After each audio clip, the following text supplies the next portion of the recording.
Good evening, Cherries fans, and welcome to another evening with. Tonight's guest is a player who has had a long association with AFC Bournemouth, and he's also represented many other clubs across all different types of divisions. Tonight's guest on Up the Cherries in all departments is Joe Partington. Well, good evening, Joe. Thanks for coming onto the No, show. thank you thanks very much, Matt, for having me. Obviously, we've just spoken about all the old shirts that you've got there in the background. Brings back some nice memories. So it'd be nice to it'd be good fun talking about it. Yeah, be nice to reminisce about the good old days, as they say. Well, they're much better now. Yeah. Yeah. Um. So you're born in Portsmouth, 1st of April 1990. What is your earliest football memory? Good question. I'm not really I'm unfortunately, Matt, I don't have a tremendous memory, and I've got friends who obviously I grew up with and played with that can remember this cup final and that cup final. Remember the score in this game at school and that game at school, but I'm really bad with it, like really, really bad. Um, so the probably the most of the stuff that I remember was maybe the period of time, um, probably when I was like about 15, 16, really, where I was going through the emotions of Portsmouth had just released me. They're in the Premier League at the time, but that didn't really filter down to the academy. We were still sort of like all local boys. And I wasn't really, like, honestly, I wasn't really at the level at that time that some of the other guys were. Wherever that was maybe physical or possibly mental or even just technical, really. And then that period of time from being released from Portsmouth and sort of pinning, I guess, all my hopes on becoming an apprentice there. That was obviously at that age. That's all anybody wants to do is they leave school. My identity, sort of growing up, was always the guy who plays football. Especially at my school was just rugby, so I was almost the one footballer in the whole entire school, really. I was leaving school to go and play for sort of like the Welsh national youth teams. So it was like just an enormous part of my life, really, and people obviously identifying me as that person. And then obviously when you're released, you question whether or not you're going to continue with that identity, or you just I enrolled in college with my friends who'd played obviously on a Saturday and Sunday recreationally, but were never sort of have aspirations to become professional. So just thought that moment had gone, really. And those are the sort of things that I remember the most now, thinking back. And obviously Joe Roach and Bournemouth allowed me the opportunity to go there and do my apprenticeship there. I know it was a little different than what it looks like now, and we did our college at Brockenhurst, and if you were obviously invited to go to the first team, you'd train with them. But more often than not, as the youth team would train separately, obviously in different locations. But those are probably the first, like the memories that I can remember, is when it probably started to get serious. All the sort of stuff when you're a kid and you win medals and you like, and obviously luckily I was sort of talented when I was a kid, so I scored the goals in cup finals and things like that. Like they get spoken about by your friends and stuff when you reminisce and whatnot, and by parents, and all my friends and all our dads are sort of all super close. So we all reminisce about that sort of stuff. But genuinely in my mind, I can't picture it. I can't remember it. Yeah, So yeah, it's tough. yeah. Well, who were your footballing heroes when you were growing up? Uh, so my old man, my dad was a big United fan. So like probably before I joined Portsmouth Academy and sort of started to watch their first team, Manchester United was my team. So David Beckham, really, I sort of I love, like, I idolised him with everything, really. I had his haircut, so I tried to wear his boots. I tried to emulate how he looked. Like I sort of pretended as best as I possibly could how he struck the ball. I was just infatuated with him, really. So that was sort of in my younger days, and obviously then when I started to obviously play in the academy, Beckham was a bit of a superstar, especially for England, and obviously travelled the world and stuff. And but then, I suppose, as you get a little bit older and you start training with first teams and stuff, the people that you're trying to emulate become the other people around you. And it probably never really hit me until Bournemouth ended up sort of being successful in that League One campaign, and I had like guys at sort of like around me, not only just technically, but as people, guys like Tommy Elphick and Simon Francis, and obviously they're still at the club now for a reason, but you're sort of looking at them in training and think, right, if I can take a bit of Frano and a bit of Tommy and can I take a bit of Harry Arter, even though we're sort of the same age? Like, can I take like bits and bobs out of all these guys? So it's funny, football, obviously, like when you're a child, you try and emulate, obviously, people that you see on the screen, but then as sort of as you turn into a professional or an aspiring professional, you start to look to the people around you for inspiration and stuff, and that's what sort of happened with me, really. Oh, okay. So I believe you joined Pompey, was it in 2001? Around that time? I would have been about 10, yeah, been about 10, 11, yeah. So what was the setup like there for the youth? I mean, don't get me wrong, it was big in the area. Like, we're Category 3 academy at the time, which obviously what Bournemouth had been for a long time. So we used to play the Bournemouths and the Plymouths and the Cheltenhams and all and sort of that sort of level of academy. And I think they probably still are that now. But I mean, it's Portsmouth, as probably you're well aware, as a city is. I mean, I just used to live outside the city in Fareham. But in the city, Portsmouth as a football club is just enormous, really. The passion that people have got for the football club. And that just filtered through to the youth team, really. It meant a lot to us, obviously, as kids, to play for the club. It meant a lot to the coaches. Like, I know the guy who used to look after me is still working for Portsmouth now. It's like people sort of buy into it for life kind of thing, similar to Bournemouth in a way that the academy is heavily filtered with guys that have played for the football club, and that's sort of quite a similar sort of environment at Pompey. But to play, like, when you're a kid, you play for a club, becomes like you play for Pompey. I suppose there's a little bit of prestige that comes with it. Yeah. I think during that era, what was probably quite nice for me that I think young kids are sort of they're not able to do now, unfortunately, is that I was like the best player at, say, my school or with my friends, but I wasn't the best player at Portsmouth. So I was able to feel, I guess, somewhat good about myself, because when I played with my friends, usually I scored the goal or won the game or and all that sort of stuff. But when I was at Portsmouth, I wasn't really that guy. I wasn't playing that role. So I was almost being able to feel good about myself and feel like I was a good player away from the academy. Whereas young kids now who just play in academies aren't able really to play for schools or to play with their friends. They're sort of stopped by doing that because the clubs obviously want to monitor what they're doing. So if you're a talented player and who's the best of his friendship group, but when you go to an academy and you're not the best, you never really get to feel any sort of success. You never really get to feel good about yourself, even though you're talented at football. And I personally think that's a bit of a problem now with youth football. But I mean, the standard of course has gone up. But kids actually being able to feel good about themselves, I think it's sort of we're getting too far away from it. Okay, well, that's a very interesting point.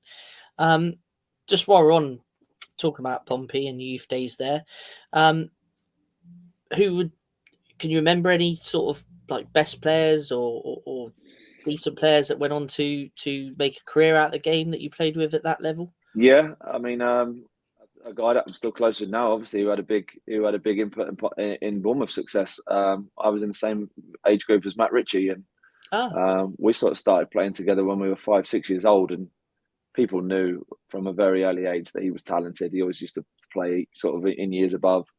He was given a scholarship a couple of years before everybody else. He was, he was super, super talented and an incredible person as well. He wasn't one of these guys that everybody was sort of slightly jealous of or hoped that would fail deep down, like that sort of like everybody's thinking, oh, he's good, but he's not really a good guy. He's just the most wonderful person with the most enthusiasm for football that I've ever seen. So watching him obviously succeed has been amazing. And Joel Ward was in that same youth team as well. And Joel Ward has gone on to be he was for a period of time the highest Crystal Palace Premier League appearance maker, but he's now second. I think Zaha's just taken him over, but he had a big part to play in Bournemouth's history as well. So those two guys at Portsmouth have certainly, like, they were destined for greatness, to be honest. I think Wardy, when he was younger, played over 100 games for Portsmouth, which is pretty incredible, and then obviously moved to Palace and has never left. So the pair of them have done okay. Yeah, they have, and like you say, they both played a very important role in Bournemouth's history. Any players that you played against while at Pompey in the youth setup that went on to become big household names, or? No, none. Honestly, none that I can really remember. Sort of, I always remember Joel and Matty because I was around them. Like, there's a few guys that we played with that are sort of playing at National League and sort of National League South level. Joe Ostler's had a good career in my opinion in terms of that sort of League One, League Two, National League level. But no, there's no one stands out really that I can remember playing against. It's difficult. Like maybe I should remember, but I honestly I can't. So what made you join AFC Bournemouth? I mean, obviously, like so I've alluded to it a little bit. I was released as a 15-year-old. Told at the time, like, I'm 6'3" now, but I probably wasn't technically ready. I probably wasn't physically ready. Certainly wasn't mentally. Didn't sort of have even though I don't know, I wasn't. My parents, we talk about it now, and they sort of say that I never really felt like I believed in myself, or that I don't know. I didn't play with tremendous amount of confidence, and I sort of maybe in the youth team that I was in, I sort of just got. I just wasn't able to really to show the best of myself in a way, and then so you get released, and of course, as most young kids do, I was put in touch with this person and that person. I spent time with different football clubs around the country, and Joe Roach obviously reached out to me at Bournemouth and said, "Would you like to come and play in a game?" Funnily enough, it was against Portsmouth. I'd gone on trial, but I'd gone on trial to another club who basically had told me at the time that we don't see you playing the position that you want to. We see you as playing more of a central midfield role, and I sort of said okay, and they said unfortunately at the moment we've got central midfielders that we've given apprenticeships to, so we're not going to be able to offer you one. But then I had a choice to make, obviously going to Bournemouth when Joe Roach reached out to me and sort of said like what position would you like to play, as to whether I stuck with the one at Portsmouth that I maybe wasn't. I don't know, like maybe I wasn't as good at, or I didn't excel at, and or go with the position that obviously like a very good academy had just told me that they liked me in. So I decided obviously to portray myself as a centre midfielder, and it went okay. Like I was like obviously had a conversation with Joe at the time, who's had a huge influence and impact on my life, and then I joined a youth team that ultimately was quite successful. I think in the year that I was in, Vokesy was pretty much in the first team from the get go. Myself and Josh McCoy obviously were pretty involved pretty quickly, but then like Ryan Price, goalkeeper, who people may not remember, he had a first team debut. Matt Finley, Billy Franks, these are guys that all have first team debuts. So come the end of that period of time where people are being offered professional contracts or not, my youth team actually had a load of guys that have played in the first team. So it wasn't sort of like a straightforward, everybody knows who's going to be taken by the club. Nobody really knew because everybody had an insight as to the first team and the first team manager. So that was an amazing couple of years, really. When I look back on it now, like I had such a wonderful time, such good people, and like obviously like now I can sort of look back and say it really shaped me as a person and certainly as a player. So yeah, they were good times. Okay, well, Joe Roach is someone who you speak very highly of. What impact did he actually have on you as a footballer and as a young man at the time? Yeah, that's a good question. I know a lot of people obviously allude now that obviously he's just left, isn't he? And a lot of people allude to the impact that they've had on him, but maybe no one's really had the opportunity to speak about why. And he'd obviously he'd been in the army for 25 years, so his values were proper. Like he was tough, but he was soft, but he was tough. Like you wouldn't want to get on the wrong side of him, or not the wrong side of him. That's the wrong way of portraying him, because it makes it sound like he was strict. He wasn't strict, but he just kept such high standards that if you drop below what he expected of you, you would be told.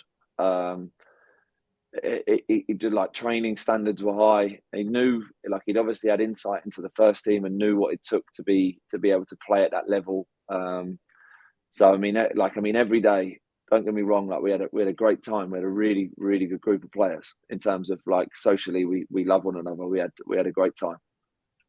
But in terms of the football, like it was probably the best development that I could have ever wished for, and especially like it's sort of timed. And this might sound mad because the club was struggling at the time, but we were basically the players that were making up the bench. We were the players that were making up the first team training sessions. If the club was probably financially better off, we'd have never, ever, loads of us got given the opportunities that we'd had.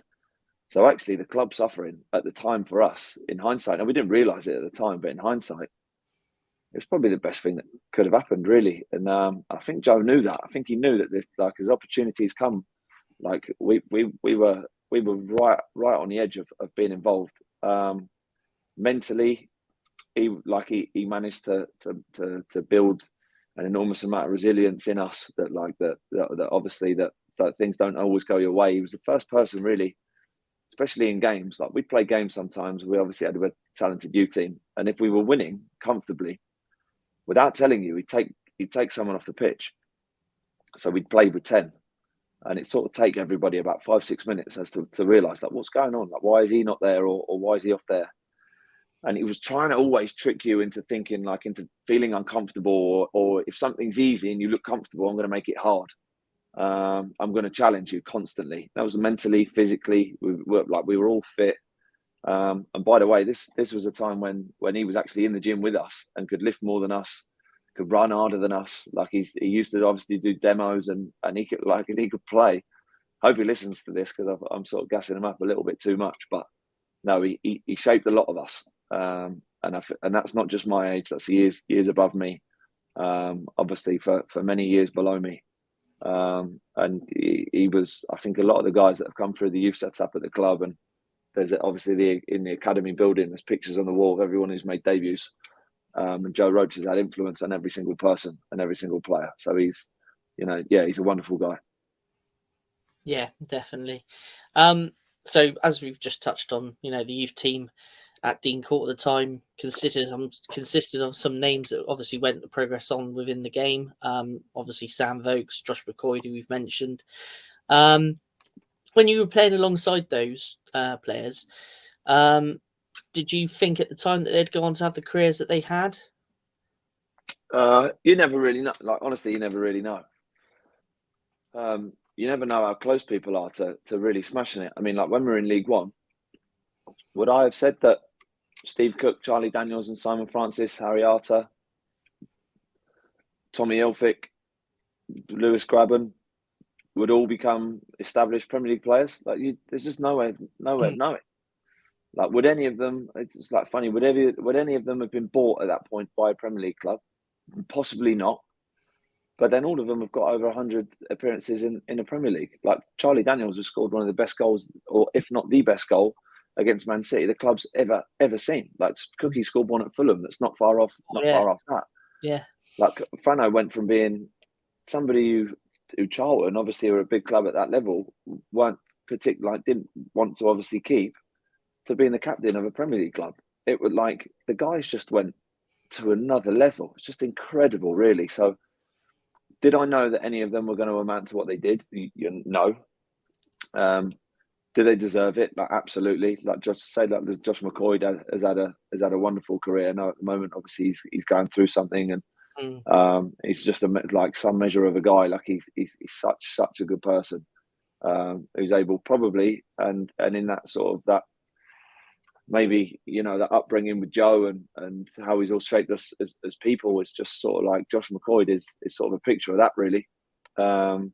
Sam Vokes, obviously, like he played, I think, 10 youth team games, scored in all 10, and then went with the first team and basically never looked back. Has had, like, not only obviously a great club career, but it's been a huge player in Wales's history. So no, you never really know. Don't get me. When I was at Pompey, probably everybody expected it of Matt Ritchie, but even he, for a period of time, left Portsmouth when they got relegated into the Championship. Went to Swindon in League One, got relegated into League Two. So suddenly he's like going from a Premier League, almost in a Premier League team, and everybody's telling him he's gonna be brilliant. Within a year or two, he's playing in League Two, and then, like, what do? You either pull yourself out and push on and progress, which he did, or you find your level. And I remember I've actually spoken to him on my podcast, and he said, like, somebody told him once when he was in League Two, like, oh, you found your level. And he took that as a personal insult and said he reminded himself every day like that he hadn't found his level, and that he needed to find a way of reaching what he thought it was. And I think that's a case with a lot of the guys that I've really been surrounded by that have gone on to succeed. I think that just unwavering desire to be the best version of themselves has taken them to probably levels that they could never imagined. And that's sort of like maybe a great insight for young players, is that really you never know how far you can go, so long as you just obviously put in everything you've got. Yeah, no, that's a great answer. You achieved international honours with Wales while in the youth team, representing the under-17s. I think you made a quick jump up to the under-19s, didn't you, at one point? Yeah, I mean, yeah, that sort of that period of time all washed into one really, especially with the 17s, 19s, and 21s, because it was all really the same guys in the same sort of age groups, and we were all getting different first team opportunities at the same time. Like guys in that youth team were people like Joe Allen. Obviously, Sam Vokes was in that under 21s team. Aaron Ramsey was in that 21s team for a while before he sort of like had lift off and sort of took his game to another level. So there was some big guys in that 21s team that ended up being really successful and playing a lot of games for the first team really. But yeah, those years all sort of washed into one really. You scored twice for the under-19s, I believe, if I'm not mistaken. I think, I can't remember them, but if that's what the online research is telling you, Matt, then yeah, that sounds about right. Yeah. And I believe Brian Flynn, did he manage the under-19s? Yeah, he sort of looked after me the whole way through. Really, he was like the under-21s manager as well. So, I mean, he obviously had an incredible career himself. So, I was exposed to a lot of great people when I was young, and it's probably managed to have a huge impact on really how I see the game. Hopefully, how I am, as a person, and my ability, obviously, to, I guess, make the most of what I could do given the circumstances I ended up being in. So yeah. Yeah. Okay. You made your first team debut for Bournemouth 9th of February 2008 in a game against Luton Town, Yeah. which came on as a sub for Marvin Bartley. What was the experience like to be involved in the matchday squad? I mean, amazing. We some of us guys had obviously been involved in some of the match days without obviously getting on for a little while. We won that game 4-1. I remember sort of sitting on the side thinking like, this is unbelievable. And when I was told I was going on, I was honestly, I was petrified. I can remember the feeling, just thinking, don't mess up almost, which is a shame really, because imagine if I wish I could have gone back and had an attitude that was like, oh, I'm going to be the best version of myself. Whereas all I was really thinking for a long time was like, don't mess up, don't make a mistake. And that's sort of if I could speak to myself, I'd say that's not a great attitude to have. So actually, my first touch as a professional, someone passed me the ball. I only touched it once in that game. Someone passed me the ball, and I was probably so worried about giving it away that all I did was basically spin a ball in the channel to no one. And I think it ended up going out either for a goal kick or the keeper just collected it, and not long after the game was finished. So yeah, and I don't know, probably in those early days of my career when I was trying to break into the first team, I wish I could have probably maybe had a different perspective, but can't do anything about it now. So No, okay. You didn't have to wait long for your first professional goal, coming at Swansea in the 90th minute. So you're still the youngest goal scorer, 18 years and 4 days, for the AFC Bournemouth still, first. yeah. What can you remember about that goal and the game itself? I remember those are the sort of moments that I do sort of remember really, Matt. Be younger than that, I can't. But I remember that Swansea game. Obviously, I think if they'd won that game, they were getting promoted. So the stadium was full. They were 1-0 up. I remember sitting on the bench and thinking, "Oh, these lot are going to get promoted." It was about however many people there were in the stands. It was all super loud. And Darren Anderson had obviously played. I think he'd gone straight back into the team after being injured, and they weren't sure how he was going to last. And I remember thinking, sort of looking around on the bench, thinking, well, if he comes off, I'm sort of the only person who plays that position, so I might end up getting on it.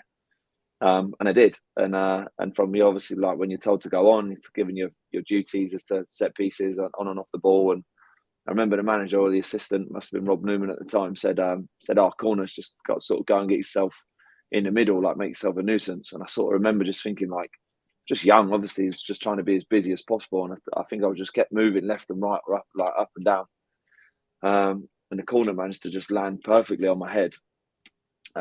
Closed my eyes, obviously put my head in the area that I thought the ball was going, and ended up obviously opening my eyes and the ball's in the net. So just like unbelievable. Not only like obviously that experience, we could have drawn that game 1-1 and it would still be memorable for me, but we obviously ended up winning it, and that was people still now to this day. Obviously, like last year, I was lucky enough to be involved in some of the radio commentary for the first team games on BBC Solent, which was a great experience.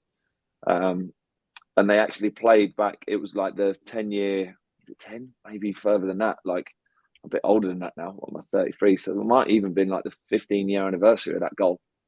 And they played the interview, or like they played the radio commentary from the moment that I'd scored and the interview that I did after. Just bonkers, really, that even exists. Like, and I didn't know I was the youngest goal scorer until like years later.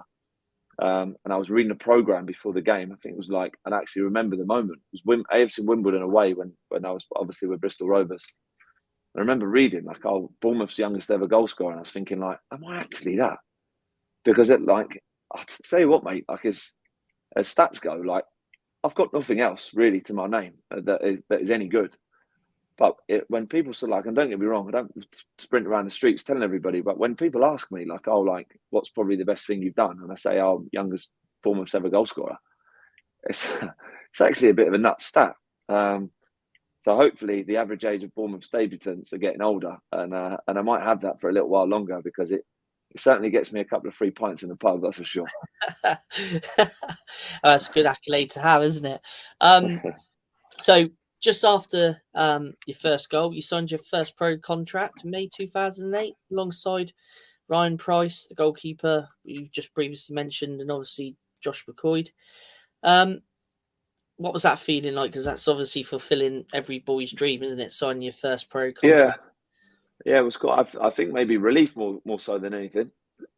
Like at the time, obviously, like I'd alluded to earlier, there was about 5 or 6 of us all sat in a room. Like Sam Vokes had already had his. And there was a load of other, like there was loads of us that had been obviously that had first team experience. So it wasn't just as straightforward, and it was literally, as you can imagine, like Joe Roach is sat in one room, everybody else is sat in another. You go in one by one, and like the last day of your college or the season's finished, go in and out of the office, and then you walk in, and obviously as you walk out, you either like tell the lads yes or no or whatever. And obviously me, Josh, and Ryan were the only 3 that had been asked to stay. And I guess that the overwhelming feeling that I had was relief, because I think it's sort of like everybody else is coming out disappointed, and I'm sort of thinking like I'm sort of gearing myself up, as I've been through it with Portsmouth, gearing myself up to think like I've obviously got people telling me like, oh, you'll get one, like you've obviously played, you've scored, like you must, like, surely you're going to get one, but nobody guarantees you anything in football. Like it's all, the manager wasn't really into you, then he wasn't really into you. But luckily, obviously, Joe had asked me, that Kevin Bond had asked me to stay. And yeah, it was an amazing feeling, really. Just I mean, even then, like you can't really class yourself as a professional because you've not done anything, but just obviously, like you aspire to become that when you leave school, right? Or even when I suppose you're a kid, that you aspire to be that. And to say I was able to was pretty cool at the time, yeah. So in the first team at the time, we had obviously ex-England international Darren Anderson. What was it like to train with a player of his caliber every day? And did you take anything from his game? I mean, yeah, it was easy to take something from his game because like his whole game was just incredible, really. I know it was the latter stages of his career, so I sort of know, like now, I guess at my age, that it's like the ability to obviously to play like he did then. Like, don't get me wrong, like he was incredible. He was an incredible player, super talented, but he saw passes that no one else on the pitch really saw. Sometimes, like, and I'm looking back now, thinking sometimes it looked like like it was very rare, but if he'd give the ball away, and like sometimes in football, and I'm sure you'd obviously watch it from the side, somebody gives the ball away and moans at somebody else for not being where they thought they were going to be, and you think, oh, actually, that was your fault, mate. Like you gave the ball away. Like he never got anything wrong. Like if the ball didn't go where it was supposed to, it genuinely was the other person's fault. Yeah. he was just like on another page, like to most people, his ability to strike a ball. And I remember him scoring obviously that long free kick in that, what was it, his last game. That was like the guy was, and he was like super humble, really quiet. I know like he obviously, like him and a load of the other senior guys that were there at the time were really close and very good friends. I was too young to really be in amongst that gang. Like I was obviously like involved in the team, but don't get me wrong, like I wasn't like going out with them or spending time with them outside of the game really. But I mean, he was great with me. I actually remember one. Neil Perrott was obviously working at the Echo at the time, and he'd asked me, like, there was a head tie, or like he'd asked me after a game something like the new Darren Anderson or something like this, and I remember saying like, no. I remember even at a young age, I remember saying like, no, like that's not true. Like I'm way off it in terms of his level, and I remember there was a headline obviously in the Echo like new Anderton or something with a question mark, and obviously a picture of me. And I remember saying to him like the next day when I saw him, I said like, just so you know, like I didn't say that. Like I actually said no, and he told me like I've actually read it, and what you said was really good. And that was probably the first time that I'd ever really, I suppose, had an interaction with him. So it was great for me really to be around him, obviously to watch him, to try and learn from him, and then almost to interact with him in that way, and to know that he actually wasn't what you'd maybe perceive him to be, as in like, oh, he's played at this level, he's done such wonderful things, he's got no time for you. He just spoke to me like normal, and you know, that was, I appreciated that at that age really. So no, he is what he is. He's just an incredible football player and a good guy. Yeah, I mean, he's great to watch at Bournemouth, like you say. Never put a pass wrong, did he? No. Just touched on Bondy. What was Kevin Bond like as a manager? What was he like to play under? Don't really know. Can't really remember, Matt, because I didn't play loads. Do you know what I mean? Like I wasn't a first team player really. I was just a young guy trying to break through. And I never really did whilst he was the manager. So he obviously gave me an opportunity to play and to train, and gave me loads of advice. And even like I haven't seen him recently, but in the last few years, like he lives obviously down south, and I've seen him at Chilworth Golf Course and had a lovely conversation with him then. And you know, at the time I probably thought like, oh, he's not going to remember who I am. I'm not going to sort of like, I'm not even going to say hello because I'd be embarrassed if he says, who are you? But he spotted me and wanted to have a chat, and that was really nice. But again, like regardless of sort of my playing time during that era, like he was still a massive impact obviously on me. He'd done all he had with obviously with Redknapp and his assistant's duty with him. And yeah, I can't really tell you what it was like to play for because I didn't really play. But I mean, as an influence on me, he was pretty big. So yeah, well, can you compare him to maybe his successor, Jimmy Quinn? How did they differ? Were they very different managers on the training field, or? I'm not sure, mate. Really, I'm not sure. It was so long ago, which I know is like, it was just a bit of a cop out, but like I genuinely can't remember like styles or training or any real detail behind it. I mean, I knew that obviously at the time, Jimmy Quinn luckily like put me in a team. I ended up playing. I think I started a game at home, and I'll remember it because I scored with like my full debut was in that the first time I started. Jimmy Quinn was the manager, and we beat Bury, and me and Alan Connell scored. I think I always remember that. So in terms of like, I know we obviously left the club or whatever, and Eddie came, and then the whole obviously the whole club changed, and the whole sort of the dynamic of the football club was different. But I mean, he actually picked me, so I thought he was all right. Yeah. So we just touched on Eddie there as well. Eddie, how much impact did he have on you as a player?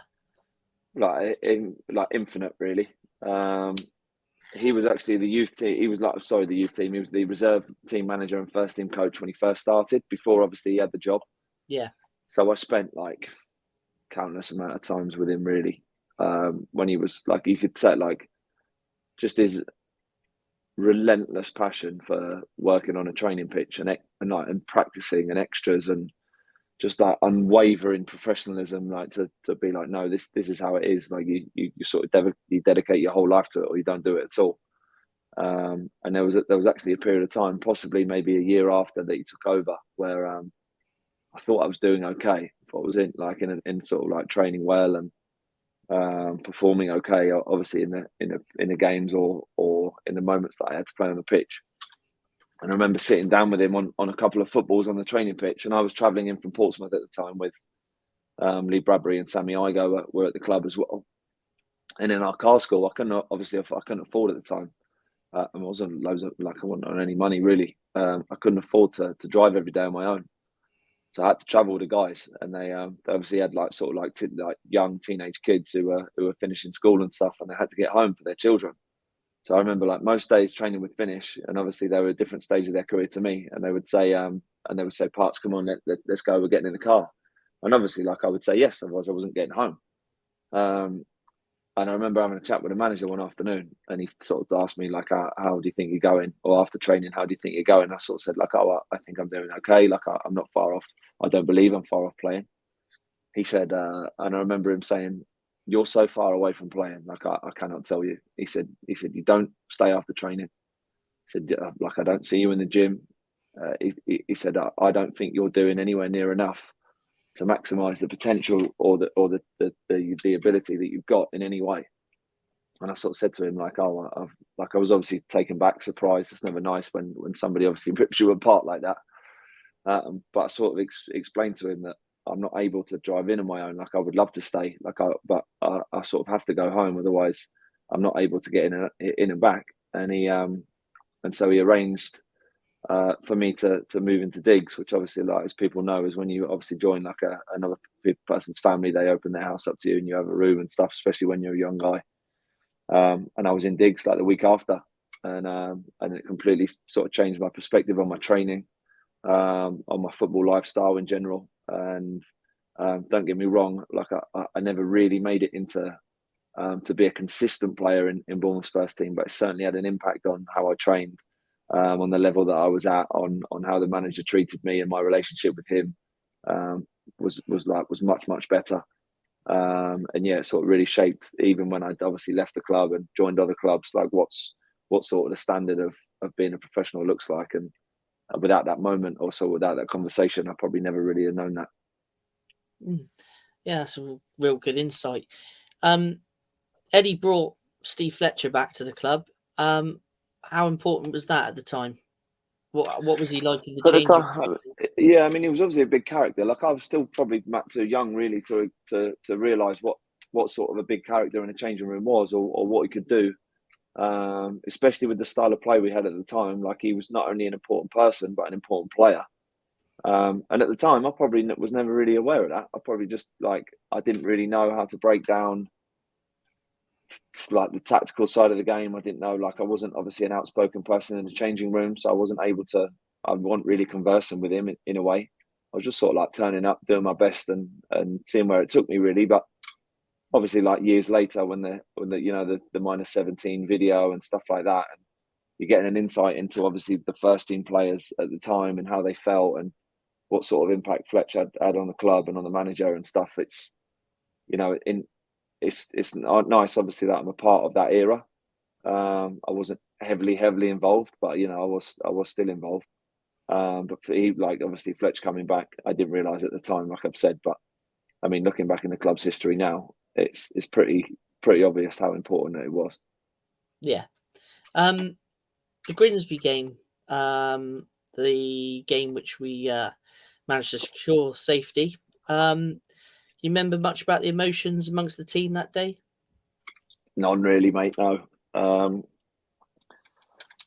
can't remember. Obviously, I certainly didn't get on the pitch, but I think probably the feeling in the changing room was more relief, I'd imagine, than anything else. I know that from being involved in relegation battles as an older player and as sort of a first team player at the latter stages of my career, that it never really feels like you don't whenever you win when you're down the bottom. You don't really feel elation or joy.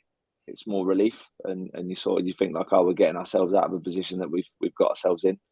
Obviously, the club at the time wasn't maybe in that position because of necessarily the players, but more so because of how the state of the club. So yeah, I can't really remember much about that time, mate, to be honest. But I mean, when you look back on the history of the football club now, you sort of realise how important it was and how actually pivotal those players were at the time to all that's going on at Bournemouth now. Obviously, we're seeing a Premier League team who are attracting millions and millions of pounds worth of players, but at the time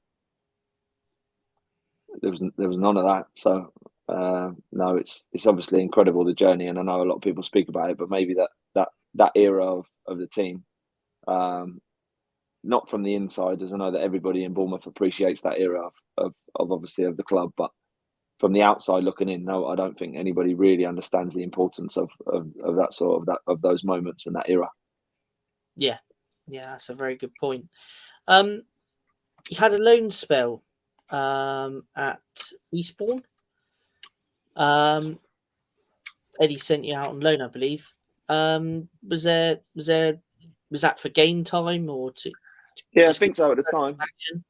Yeah, I think so, Matt. The like at the time, I was obviously, I guess, on the edge of the first team as a substitute, sometimes coming on, sometimes not. And I think the manager obviously probably thought like if Joe's going to excel in any way, then he needs to play. And I only actually went there and played about 4 or 5 games, I think, max. And then he called me back because he needed someone to play. So that didn't actually last that long in terms of a loan. But the experience of, I suppose, being a changing room with first team players and actually being someone who walks out onto the pitch to start a game instead of just stepping onto a substitutes bench hoping to get on, that experience was obviously good for me. And I think like any loan for any young player, like at the time, it may feel underwhelming because of course everybody wants to be in the first team, but when you look back, I think they're the experiences really that shape you. And certainly, like, even though it's for maybe max about a month, and even like when I went to in the latter stages of my time with Bournemouth, I ended up going to Aldershot and Eastleigh, and obviously sustaining injuries at Aldershot at the time. Like those experiences shape who you are really, and obviously connect you with different people and stuff. And yeah, there's never a negative that can come out of a loan, in my opinion. Oh, very true. Eddie and JT, they moved on to Burnley. What was it like for someone who you were training alongside to take over as the gaffer with Bradders? Well, I mean, me and Bradders we were car schooling. We were still like, so by that time I was able to, obviously I understand what the sort of like the remit of being a professional was. I was earning a little bit more money, so I was able to travel in from Portsmouth. And so I was spending a lot of time, like me and Bradders were obviously travelling in and back, but he understood at the time that I had to sort of stay and do my bits and whatnot. And then I remember when he told me I'm going to take over, and in terms of the first team, I've got the job, and like we're obviously not going to be able to travel in with each other anymore because I can't drive in with a manager. So Bradders is another person that sort of like was a big influence on me, really. Looked up to him big time as a player, and then obviously as a manager, I actually thought he was great. Thought he had a real ability to sort of connect with the players, and maybe in the end, obviously for whatever reason, it didn't go the way that he would like to have, and especially at that time where the owner obviously had different, like he wanted to appoint different people, and it sort of didn't work out for Bradders. But still, even now, I think he's doing a great job at Eastleigh. He did a great job at Howe when he was obviously had the opportunity to be their manager. And what's more than that is he's one of the best people in the world. He's such a good guy. So no, he obviously going from having a teammate to him becoming a manager, I think he had like a lot of respect in the changing room anyway. So it wasn't necessarily difficult for lads to respect him. Sometimes it's not the case, but no, I think it was a pretty easy process for him going from player to manager. Just sort of maybe in the end.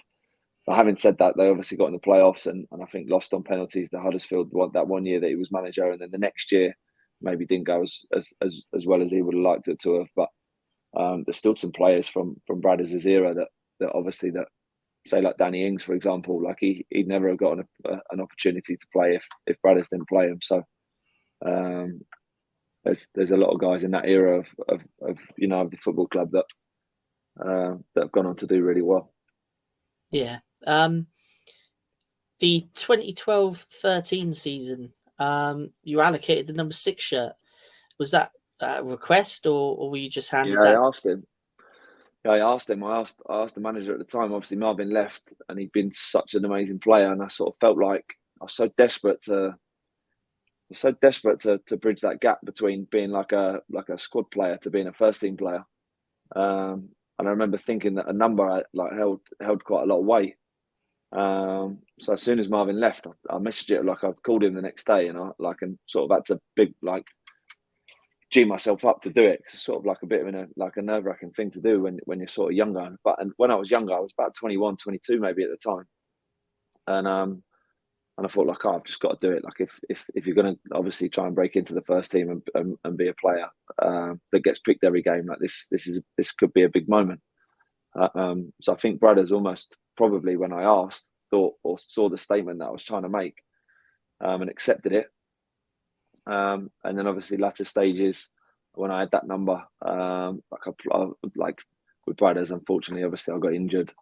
As I sort of really did whenever I had a bit of flow going at Bournemouth. I sort of like sustained an injury, which I look back on now, and I sort of don't really hold any regrets, but a lot of it, like, I've got metal in both my legs from my time obviously during that era, and like, I don't like to think back and think, oh, would I have been able to have been more successful without all the injuries? Like, possibly I could have, but maybe I wouldn't have got picked anyway. So it's difficult for me to say, like, oh, I would have done this or that. But one summer the club signed Andrew Surman basically in the summer, and he's like another guy who's a wonderful person and a great player. And I just remember walking into the kit rooms. I was injured at the time, like I'd been injured throughout the summer. I think I'd had a broken leg in March. Turned up back, obviously, when the players were coming back to pre-season, and my name was on number 12 instead of number 6. And I sort of said to the kit man, like, what's going on? And he said, oh, we've signed Andrew Surman, and he's going to be number 6. So I said, right, no problem. And then just started. Obviously, I never made an appearance again from then. So it was probably a good job he did wear the 6 shirt. And I just obviously started training and rehabbing as best as I possibly could. Yeah, we touched on, like, your injuries. I mean, how did that affect you mentally? Yeah, that's a good question, Matt. Yeah, it was tough, challenging. Mental health and stuff, I suppose, is getting more spoken about now, but at the time, it wasn't really. I think that year that they got, basically the lads got promoted out of League One, and I'd suffered a leg break in March. I'd basically tried to block a shot in training, and because I'd blocked the shot, my foot had planted, and what had happened is basically, like, obviously, like, my leg wasn't able to rotate as I was moving, and so sort of like the leg bone just above the ankle just sort of snapped. So that period of time was difficult. It was obviously like everybody else is celebrating promotion. I wasn't necessarily involved in those moments, and I'm sort of on crutches and sat at home whilst the lads are obviously travelling to play games and stuff, and not really feeling like I'm sort of involved at all. And then I had sort of some issues with the injury at the time, like basically the wound that I'd had got infected, and so basically I had to stay in hospital for a week. So my leg ended up actually being operated on about 4 times, and that was like I had to have the plate removed that was in there, obviously, to fix the break. They had to obviously, like, I was, yeah, not to make much about it, you don't need to know all the details, but I was in and out of hospital for a while trying to figure that out. And then I think that obviously I sustained that in March, and then by the December I was ready or at a level where I could train again with the first team, and then joined Aldershot on loan in that January. And then at the beginning of February, that first month went fantastically well. Obviously, was able to play. It was in the National League, but I was able to obviously to play games back to back. And then I think after the 10th, like, someone basically blocked the clearance that I'd done. Basically tried to smash a ball up the line, and someone had blocked it. And the force, obviously, that was going through my leg at the time, basically the tendon that wraps around the back of your leg or back of your knee, it just popped out. So I had to have a complete knee reconstruction of like the LCL. I've got a wonderful scar on the outside of my leg that gets noticed quite a lot when I'm on holiday and stuff. But now that knee's now got that's got a lovely screw that's sort of like the edge of the screw pokes out the side of the knee. So for the period of time, and sort of like I don't really have to share all the details, Matt, I suppose. But you obviously asked about mental health, and the 2 years obviously that I was injured were the 2 years that the club were in the Championship. So I was around players that were excelling beyond belief, like beyond imagination. Like they'd gone from a League One team to spanking people 8-1 or 8-0 or whatever it was at Birmingham away. They'd gone to a completely new level, and I was just sat inside for the whole of it. The guys were travelling to games, and I was sat at home. Like the guys were playing games on a match day at Dean Court, and I was sat in the stand. The guys are going out training every day and obviously trying to maximise their talent and reach a new level. And I was sat in the physio room. So that was incredibly difficult, really. I was sort of like, don't get me wrong, if I was fit, would I have played? No, I probably wouldn't have. Like I wasn't at that level. But I also was just sort of like there without actually being there. Like everybody else was having the best time of their life. Supporters are turning up to games, obviously, like super joyful because we were winning all the time. And I was just plotted about in the corner of the physio room, really. And that hurt me a lot, really. But obviously, in the back of my mind, I always sort of had that I was obviously going to leave the club, and when I was leaving the club, I sort of wanted to become the best version of myself that I possibly could, really, when I could. So yeah, that last couple of years was difficult, but everybody goes through their different stuff, right? So I just sort of tried to get on with it as best I could. Yeah, well, thank you for sharing that. So how did you find out that your time at Dean Court was coming to an end?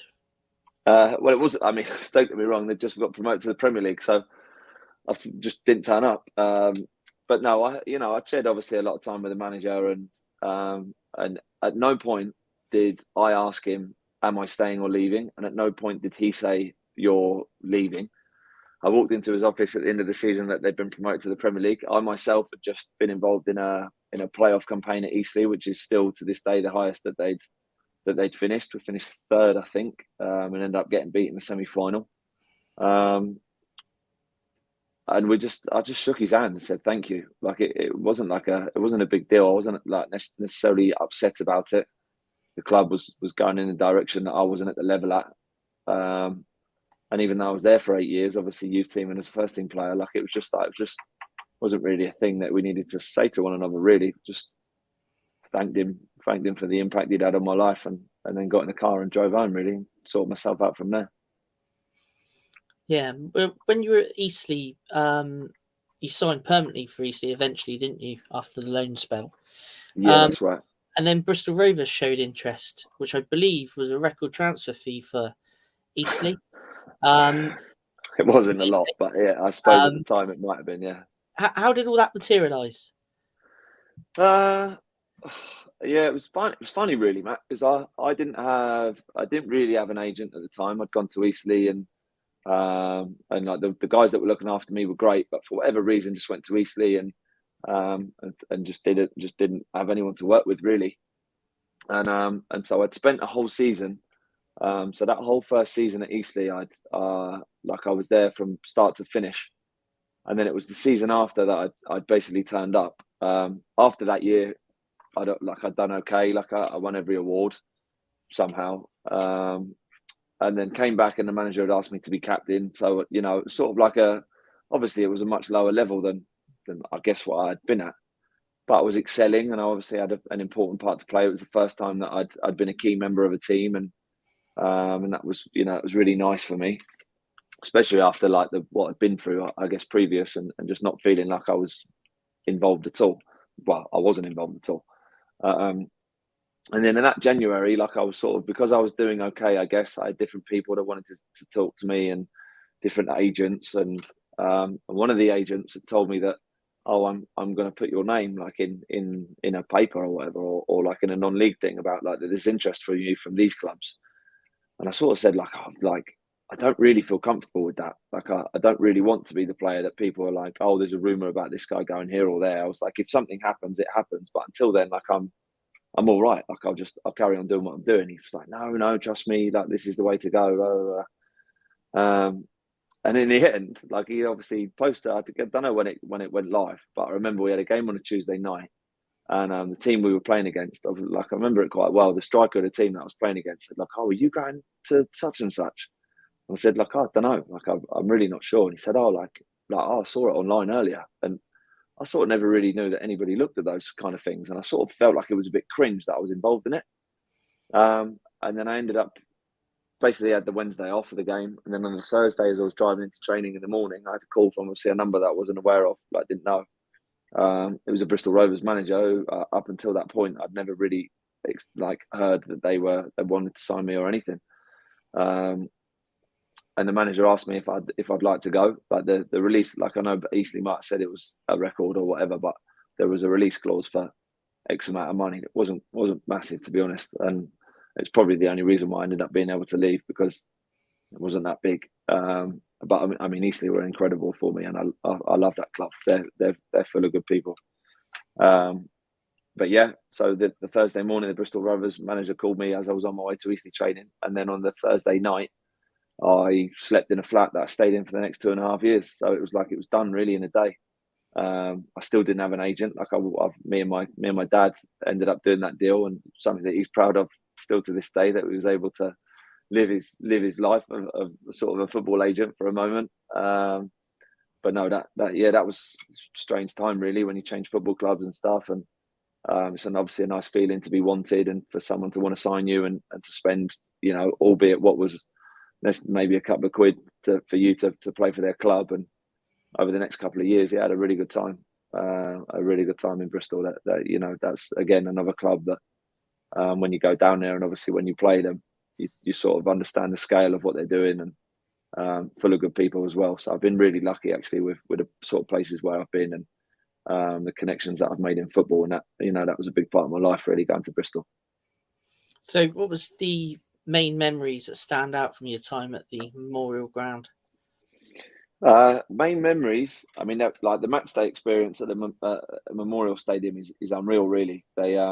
They pack about 8,000-10,000 people in there, and when you're winning, there's just no better place. Like, I didn't play in a better place. Like, don't get me wrong. Like, I'm sort of looking at the clubs there on the bottom. I'm not littered with the best clubs in the country. Like, sort of not even like EFL clubs, but there's a place that you're going to win a game at as a home player. Like, Bristol Rovers is certainly up there with the best. So, no, when we were good and we were winning, I had loads of good experiences. I remember one New Year's Day, we played Portsmouth, and obviously that was a big game for me. And we won 2-1. The atmosphere was like unbelievable. I remember we went 1-0 down and ended up coming back to win 2-1. I just sort of remember after the game thinking, like, it's absolutely nuts that I've just won a game against the team that ultimately, like, I genuinely support, in front of like 10,000 people. It was off the scale. Like, really, I couldn't really comprehend, like, that I'd actually done that. That this actually, like, that is actually Portsmouth's first team football club that I'd been to watch for years and years. So that moment was really cool.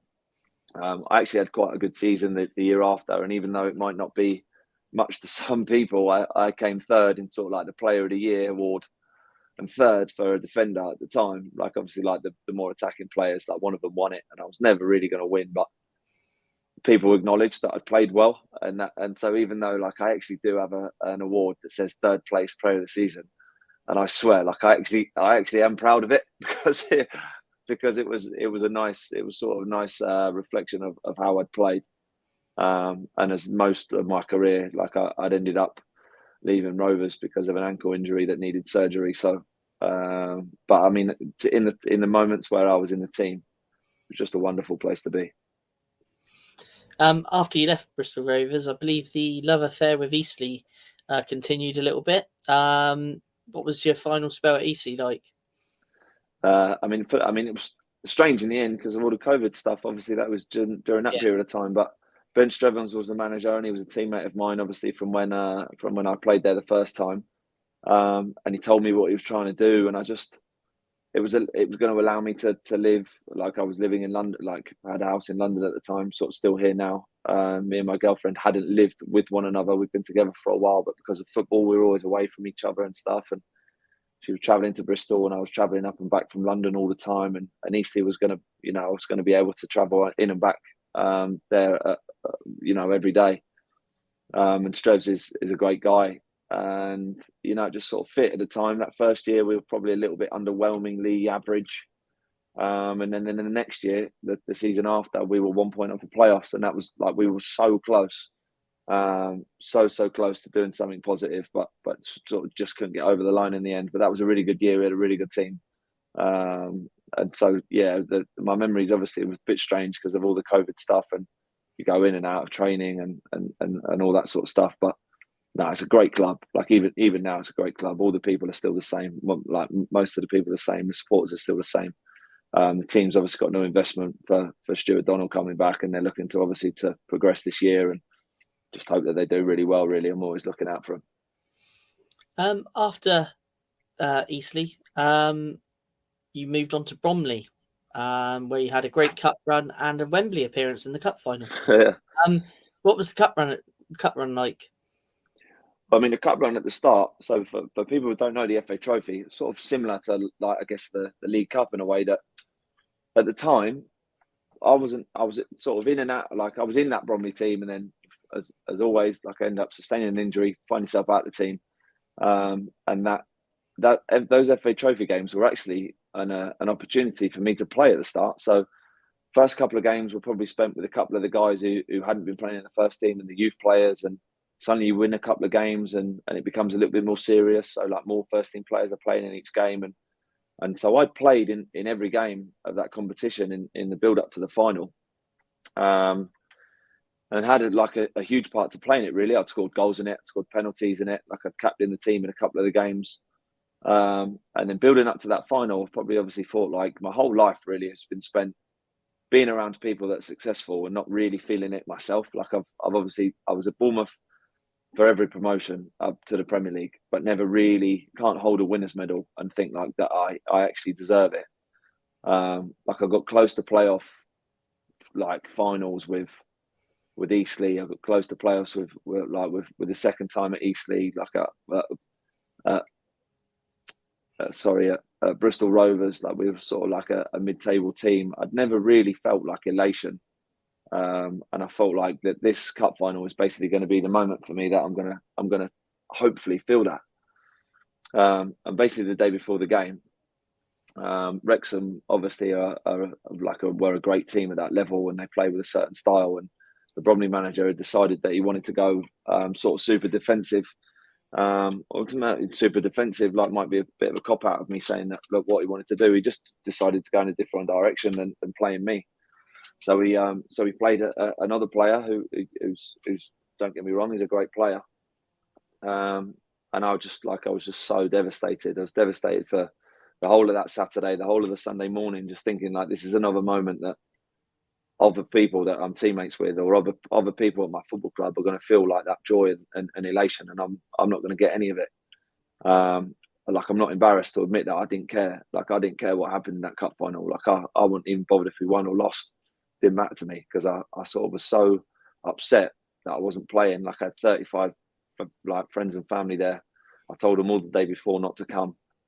Because I was so embarrassed that like I'd invited people to come and watch a game that I wasn't playing in, especially as I'd been involved in every other game, right? So I tell people it was the worst and best experience of my life because obviously I started the game on the bench. I mean, I don't believe it. Like I'm not religious, but the guy who was playing instead of me got injured just before half time. He did something to his shoulder, so I came on just before half time. Got a couple of touches of the ball that was nice. Like I ended up playing a nice couple of passes and sort of set myself down at half time. And in the second half, I can sort of sit here and genuinely say I'm not really. I'd like to think like I don't really talk highly of myself at all really. But in that second half, I played really well. It's probably one of the best versions of myself that I ever was. And I was involved obviously in the goal. Like I played the pass that opened up the goal really for us to score. Defensively, I was bang on it, and I remember at the end of the game feeling like I'd actually achieved something that I'd never been able to do before. And looking back, I even speak about it with people now and get a little bit emotional, because it's sort of like the one moment that when I finish, I'll be able to say that, I did something worthwhile. And so that Wembley Cup final will probably, I'm sort of semi-retired now, obviously, that work has now taken over my life, and I'm playing for Farnborough, which is a great club. But from that full-time football, from that sort of like professional career that I had, that's just a moment that will live with me forever, really. Yeah. It's great for you to share that with us. It's I can imagine that obviously the emotions you were feeling all over that weekend. You moved on to Aldershot and now Farnborough. How do those two clubs compare? Well, I mean, obviously Farnborough's a part-time football club, so they are like in terms of possibly facilities, but I don't know. I'm actually like in Farnborough's changing room at the moment. Like I've really enjoyed it the last sort of like few weeks that I've been there, because obviously the job that I'm doing now that's sort of taken me away from full-time football. Like obviously, like I had to ask Aldershot if I was okay to leave the contract that I had. I'm pretty sure they were over the moon. And so Farnborough at the moment, it's such a refreshing to be, because like obviously the changing room is full of guys who have their own industries. They work in loads of different places. Nobody's really just playing football and that's it. So when we come together to play football, everybody's coming in from different walks of life. Everybody's got a real humbleness about them, that they're like, football isn't their sort of like their main priority, even though we all love it and dedicate our lives to being the best that we can be.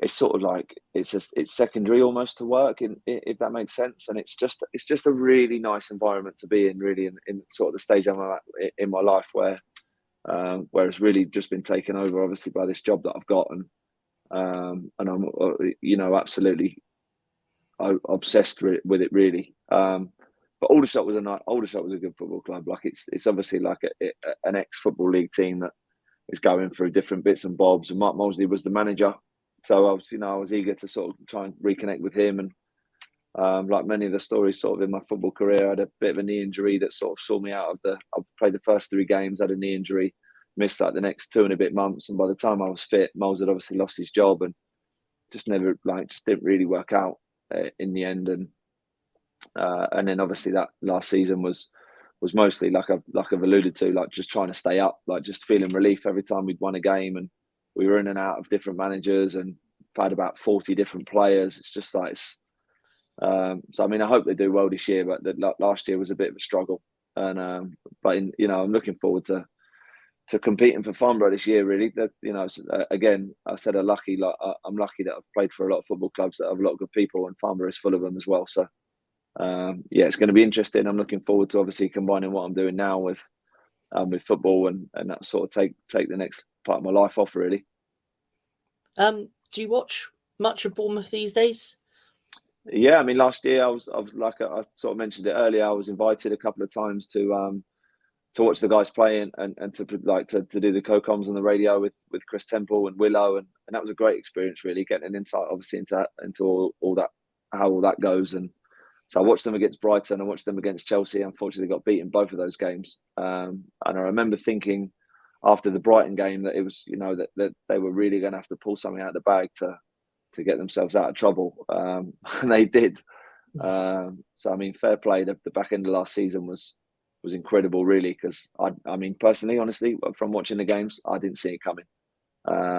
So I think it's an incredible achievement. Yeah, no, I agree with you. Some of the games last season, didn't think we had a chance of staying up, but luckily we pulled it out of the bag. With signing Kluivert, Patrick Kluivert's son, what do you reckon of the chances for next season? But I feel, I mean, it's been a funny summer, isn't it, in terms of like the manager losing his job and bringing someone else in, and but obviously the guys above, they must have a vision for where they want the football club to go. And are they better than 3 teams in the Premier League? I think they are. And this manager, obviously, they've seen something in him that thinks they may be able to go to the next level. I mean, you've seen teams recently, they've got promoted, like Fulham and and there's a sort of a couple of others that, like, especially like Brighton last year, that obviously like really excelling. But clubs that are getting promoted and now not just meandering around relegation, are sort of going to the next level and trying to sort of like push for that last European spot, or they look mid-table and they look comfortable. Like say like Wolves, for example, when they got promoted last year or a couple of years ago, they've gone on now to look like they're almost established. And I think that Bournemouth are obviously trying to bridge that gap between surviving and being established. Like even in the 5 years that they were in the Premier League under Eddie, like it was always Bournemouth would get relegated, and they were fighting. So I think maybe the club are obviously trying to reach that next level where maybe at the start of the season they're not tipped to go down, and I don't think that's happened yet. So it'll be interesting to see obviously how the vision for the football club and the direction that they're going in, how that goes this year. I'm really excited to watch it unfold. Yeah, I think all Cherries fans are excited with this up and coming season. So just finally, just a couple little things. You're now a product specialist for Skechers. Yeah. What does that involve? Well, can't really. I don't know when this is going out, Matt. Can't really share that much, to be honest. It's top secret stuff, but top secret. Yeah, I mean, there's something big going on really at the company. I've worked sort of alongside my football career for the last 2 years, involved in a certain industry that Skechers are moving into, and I'm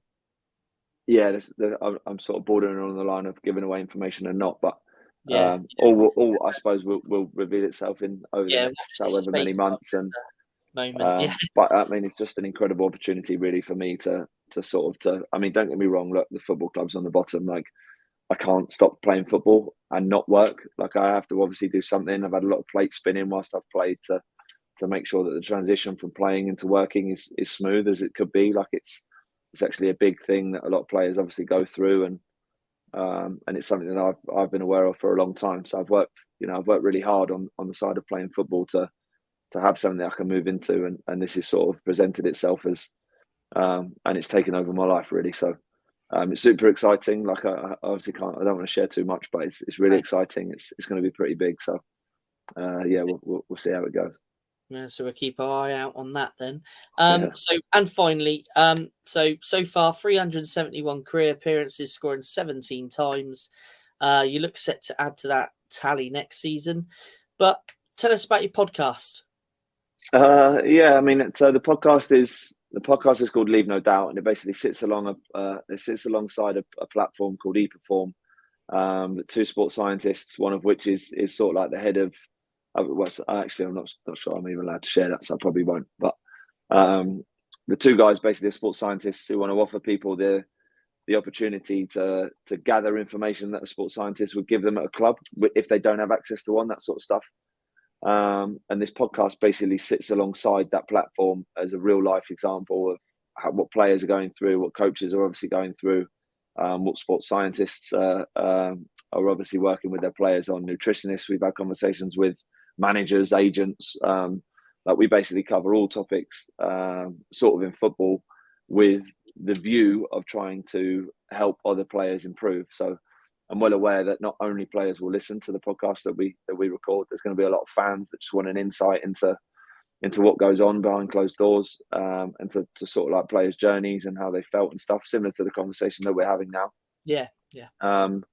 And it's really cool, really, just to obviously to sit on maybe in your seat where you get to ask the questions, and you get to obviously connect with players, and then it's lovely when people actually do listen to them, that they give you nice feedback, and to hopefully add value to people's lives, really, in a way that they're sort of gathering information from players or football practitioners in a way that they might not have got anywhere else. So, I mean, what it's like, mate. We're trying to obviously add value. We're trying to give people something that they want to listen to, but and there's no real way, I guess, to measure success. Either you take off and you become the high performance podcast, or you continue doing it because we love having conversations with people and it's fun. So at the moment, I'm really enjoying it, and even though obviously work at the moment has sort of taken over my life, and it's very difficult now to get to people, similar to what you're doing now. We've sort of found a platform online that's gonna make it easier for me to continue doing it.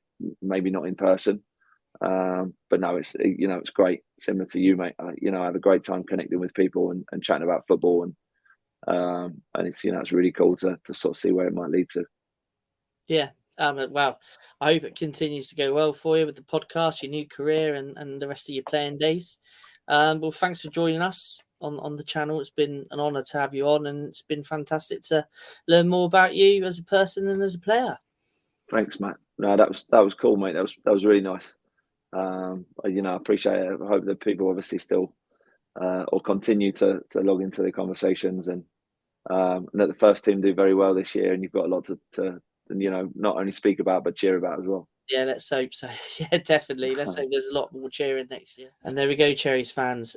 Firm and honest, frank interview there with Joe Partington, who's really opened up about his career, his injuries, and now with his future as well, with his new position, with his new company, his new football club, and how the things are starting to hopefully look up for him now.